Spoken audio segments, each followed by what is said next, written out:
ಅಲ್ಲ, ಇವತ್ತು ಎಲ್ಲ ಆರೋಪಿಗಳನ್ನ ನ್ಯಾಯಾಂಗ ಬಂಧನ ಕೊಟ್ಟಿರ್ತಾರೆ.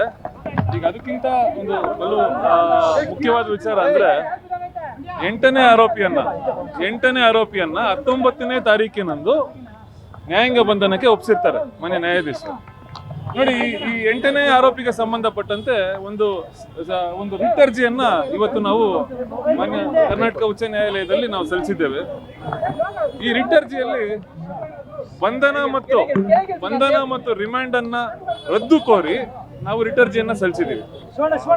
ನೋಡಿ, ಯಾವ್ಯಾವ ಕಾರಣಗಳು ನಾವು ಕೊಟ್ಟಿದ್ದೀವಿ ಅಂದ್ರೆ, ಒಂದು ಬಂಧನಕ್ಕೆ ಸಕಾರಣಗಳು ನೀಡದೆ ಬಂಧಿಸಿದಲ್ಲಿ ಹಾಗೂ ರಿಮಾಂಡ್ ಅರ್ಜಿಯನ್ನ ಆರೋಪಿ ಅಥವಾ ಅವರ ವಕೀಲರಿಗೆ ನೀಡದೆ ಮ್ಯಾಜಿಸ್ಟ್ರೇಟ್ ನ್ಯಾಯಾಲಯ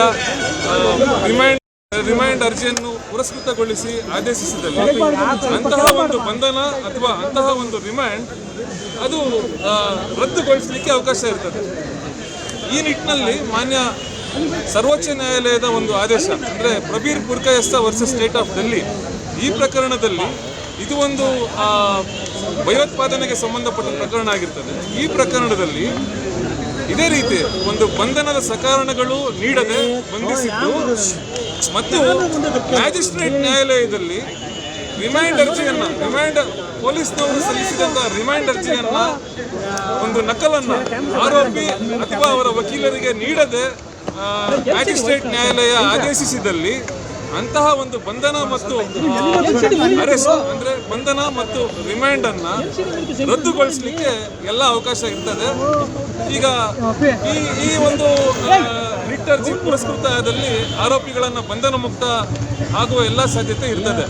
ಹಾಗೂ ಈ 8ನೇ ಆರೋಪಿಯ ಒಂದು ರಿಟ್ ಅರ್ಜಿ ಪುರಸ್ಕೃತ ಆದಲ್ಲಿ ಎಲ್ಲ ಆರೋಪಿಗಳು ಅದರ ಒಂದು ಫಲ ದೊರಕುವ ಸಾಧ್ಯತೆ ಇರ್ತದೆ. ಇವತ್ತು ಈಗ ನೀವು ಅದೇ ದರ್ಶನ್ ಪರ ನೀವು ಲಾಸ್ಟ್ ಟೈಮ್ ವಾದಿಸಿದ್ರಿ. ಹೌದು, ಇವತ್ತು ಮಾಹಿತಿ ಈಗ ಹಿರಿಯ ವಕೀಲರಾದ ಸಿ.ವಿ. ನಾಗೇಶ್ ಅವರು ಕೂಡ ಈ ಒಂದು ಪ್ರಕರಣದಲ್ಲಿ ನಮ್ಮೊಟ್ಟಿಗೆ ಕೆಲಸ ಮಾಡೋರಿದ್ದಾರೆ. ಅವ್ರ ಮಾರ್ಗದರ್ಶನದಲ್ಲೂ ಕೂಡ ಕೆಲಸ ಆಗ್ತದೆ.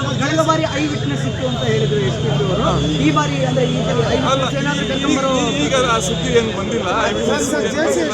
ನನ್ನ ಸಹಪಾಠಿಗಳು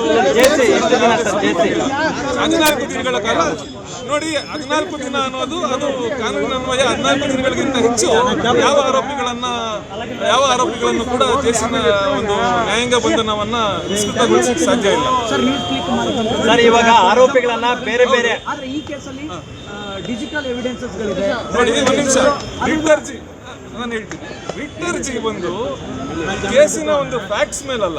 ರಿಟ್ ಅರ್ಜಿ ಬಂದು ತಾಂತ್ರಿಕ ದೋಷಗಳು, ಟೆಕ್ನಿಕ್ಯಾಲಿಟಿ, ಪ್ರೊಸೀಜರಲ್ ಲ್ಯಾಪ್ಸ್ ಏನಿದೆ ಈ ಪ್ರಕರಣದಲ್ಲಿ ನಮಗೆ ನಮ್ಮ ಅನಿಸಿಕೆ ಏನಂದ್ರೆ ಬಹಳಷ್ಟು ಪ್ರೊಸೀಜರಲ್ ಲ್ಯಾಪ್ಸ್ ಇದೆ. ಅಂದ್ರೆ ಈ ಬಂಧನದ ಸಂಬಂಧ ಆಗಿರ್ಬೋದು ಅಥವಾ ರಿಮಾಂಡ್ ಆದೇಶವನ್ನು ಹೊರಡಿಸಿರುವಂಥದ್ದಾಗಿರ್ಬೋದು, ಇದು ರದ್ದುಗೊಳಿಸಲಿಕ್ಕೆ ಎಲ್ಲ ಅವಕಾಶ ಇರ್ತದೆ.